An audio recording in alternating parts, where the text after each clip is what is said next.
দৌড়নেওয়ালা কাম তো সাকসেস হয়ে গেছে। আবার আইসি গাইজ দেখার লাগি। আমার তো সপ্তাহ সপ্তাহ ইনো আইতে লাগে, কিতা লাগে না আইলে হইতো না, কিতা লাগে সরকারি একটা দায়িত্ব দিয়ে দিছে আমারে দেখাশোনা করার। তাহলে কাম মোটামুটি সাকসেস হয়ে গেছে। এটা রং সং করা হইব। আর গ্রাউন্ড তো পুরা তোমার 100 সাকসেস।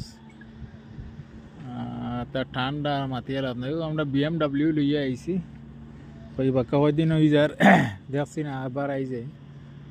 দেখতে লাগে তোর ভিজিট না করলে আবার চাকরি লইয়া টান ফুড়ি দিব, তার লাগে ওই দেখিলা 1 তারিখ ইনো ডাইরেক্ট ফাংশন আছে, 1 তারিখ ওপেনিং হইব। এটা ভিডিওটা ভালো লাগলে শেয়ার করিয়া দিও। আর 1 তারিখের ভিডিও দেখতে হইলে আইডিটা ফলো করিও। আর যিনি দেখতে চাও না তে আর বাই বাই, টা টা।